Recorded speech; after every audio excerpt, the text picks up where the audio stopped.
Assalamualaikum. I am Mariya Tahir. Today we are going to start our new subject that is cardiopulmonary. Cardiopulmonary में पहले हम cardiovascular सारा complete करेंगे। Cardiovascular complete करने के बाद फिर हम पल्मोनरी की तरफ आएंगे। ठीक है, सबसे पहले आता है कार्डियोवास्कुलर एग्जामिनेशन। कार्डियोवास्कुलर एग्जामिनेशन में हम क्या क्या चीज़ देखते हैं? Heart pulse, heart sounds, heart rhythm, blood pressure, respiration and pain. पहले हम बात कर लेते हैं पल्स की। What is pulse? Rhythmical throbbing of arterial wall is called pulse. Okay, normal adult में पल्स कितनी होती है? 60 to 80 और एवरेज ली जाती है 70 बीट्स पर मिनट। पीडियाट्रिक्स में 120 बीट्स पर मिनट एवरेज होती है। अगर नॉर्मल अडल्ट में पल्स 100 प्लस हो जाए तो वो टैकीकार्डिया में आ जाता है और 60 बीट्स पर मिनट से कम हो जाए तो वो ब्रेडिकार्डिया में आ जाता है। अब हम बात करेंगे पीएमआई। पीएमआई होता है पॉइंट्स ऑफ मैक्सिमम इम्पल्स। हमारी बॉडी के वो पॉइंट्स जहाँ पे पल्स को इजीली पल्पीट किया जा सकता है वो हैं fifth intercostal space, mid clavicular line, radial brachial artery, femoral artery and popliteal artery. Next हम पढ़ेंगे abnormalities of the pulse. Pulse में क्या क्या एबनॉर्मेलिटीज़ हो सकती हैं कि वो इरेगुलर हो सकती है, वीक एंड बाउंडिंग हो सकती है। इरेगुलर पल्स हमें किन कंडीशन में मिलती है? एरिथमियाज में एंड मायोकार्डाइटिस में। वीक पल्स हमें कहाँ कहाँ मिलती है? लो स्ट्रोक वॉल्यूम में एंड कार्डियोजेनिक शॉक में। बाउंडिंग पल्स हमें कहाँ कहाँ मिलती है? लो बीपी में एंड एओर्टिक इंसफिशेंसी में। यहाँ पे मैंने आपको पल्स के और कार्डियोवास्कुलर एग्जामिनेशन के सारे मेजर पॉइंट्स बताने हैं। ओके, लेकिन बुक पढ़ना ज़रूरी है। जो बच्चे ये कह रहे हैं कि हमें बुक पढ़ने की ज़रूरत नहीं है तो मैं इस चीज़ के हक़ में कभी भी नहीं होती हूँ कि आप सिर्फ एक चीज़ पे इक्तफ़ा कर लें। अगर आप ये वीडियोस देख रहे हैं तो साथ फिर भी आप बुक्स लाजमी पढ़ें। जो चीज़ आप खुद पढ़ के सीख सकते हैं वो किसी के बताने से नहीं सीख सकते। ओके, अब हम बात कर लेते हैं हार्ट साउंड्स की। Listening of the heart sounds is called auscultation. Normal heart sounds हमारे पास दो तरह के होते हैं, S1 and S2। S1 is called lub and S2 is called dub. बाकी जो अगर हम टोटल हार्ट साउंड्स की बात करें तो वो होते हैं S1, S2, murmurs, brute and Gallup. S1 जो होता है mitral valve and tricuspid valve के क्लोइयर से पैदा होता है। S2 साउंड जो है एओर्टिक एंड पल्मोनरी वेल्व के क्लोइयर से होता है। मर्मर्स जो हैं वो एक्स्ट्रा साउंड्स हैं। ब्रूट जो होते हैं ये ब्लोइंग साउंड्स होते हैं जो कि फेमोरल एंड कैरोटिड आर्टरी में ज़्यादा विजिबल होते हैं। गैलप जो होते हैं ये क्या होते हैं? 3 साउंड्स इन ईच साइकिल। अब एबनॉर्मलिटीज़ देख लेते हैं कि क्या क्या हो सकती हैं। अगर किसी बंदे में S1 डिक्रीज़ है तो हो सकता है वो फर्स्ट डिग्री हार्ट ब्लॉक में जा रहा हो। S2 कब डिक्रीज़ होता है? एओर्टिक स्टीनोसिस में। अगर S1 और S2 के दरमियान में कोई साउंड आ रहा है तो इसका मतलब है कि वहाँ मिट्रल वेल्व प्रोलैप्स हो गया है। और अगर S2 और S1 के दरमियान में कोई साउंड आ रहा है तो इसका मतलब है कि वहाँ वॉल्वुलर डिजीज़ स्टार्ट हो गई है। अब ब्रूट क्या होते हैं? ब्रूट जो होते हैं ये ब्लोइंग साउंड जो हैं वो एथेरोस्क्लेरोसिस में यानी narrowing of the blood vessels में सुने जाते हैं।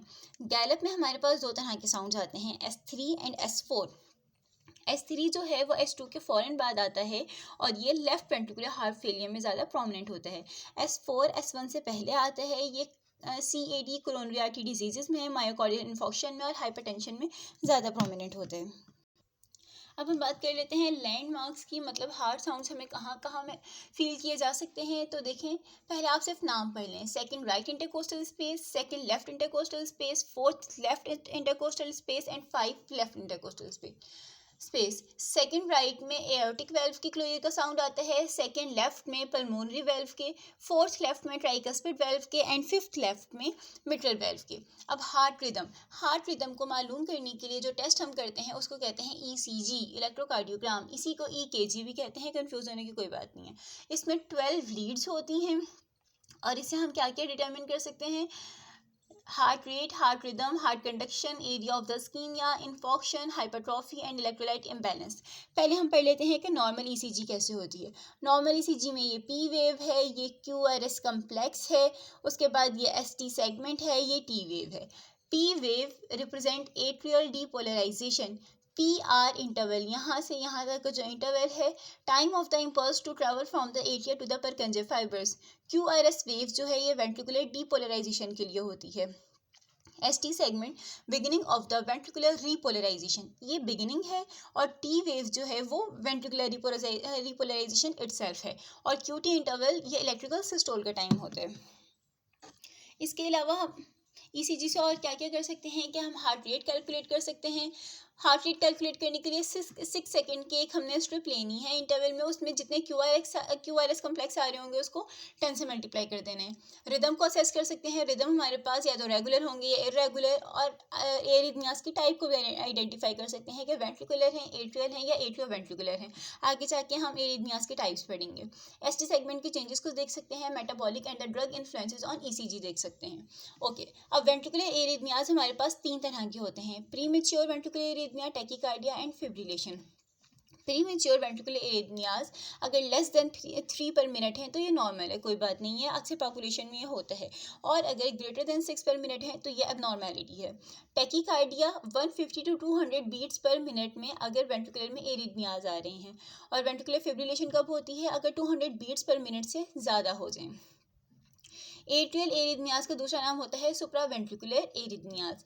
एट्रियल टैकीकार्डिया कब होगा, जब 140 to 250 बीट्स पर मिनट पे एरिथमिया आ रहे हैं। फ्लटर कब होगा, जब 250 to 300 पे आ रहे हैं, और fibrillation greater than 300 beats per minute पे।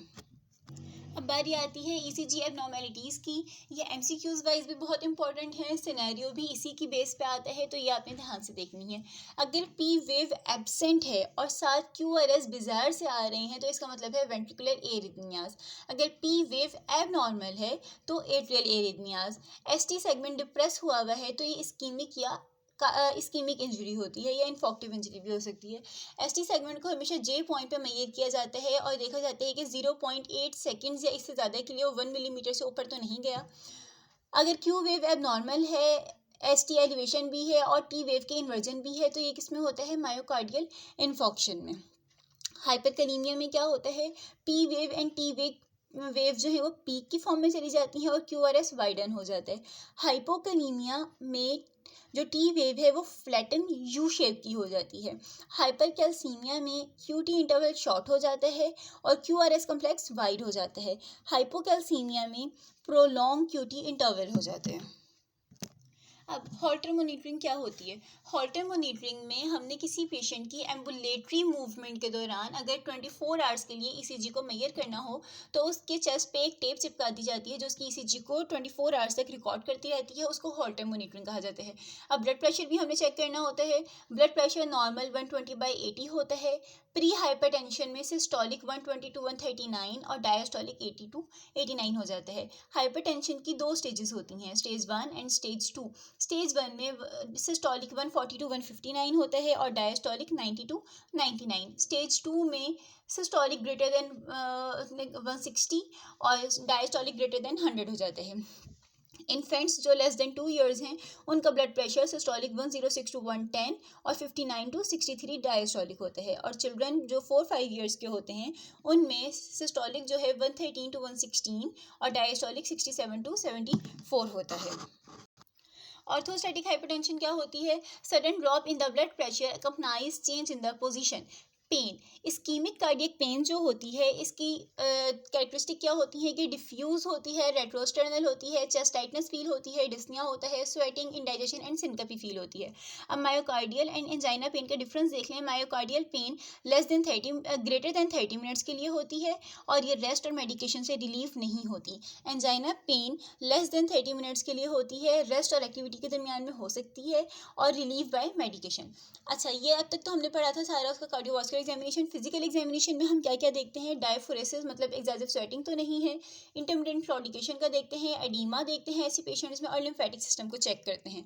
और लेबोरेटरी टेस्ट में हम क्या क्या करवाएंगे, serum creatine kinase and serum creatine phosphokinase test, serum lipid, serum cholesterol and SGOT test, serum glutamic oxaloacetic transaminase test. ये था हमारा एग्जामिनेशन कार्डियोवास्कुलर का। मुझे उम्मीद है कि ये आप लोगों के लिए हेल्पफुल रहेगा। Thank you so much. अल्लाह हाफिज़।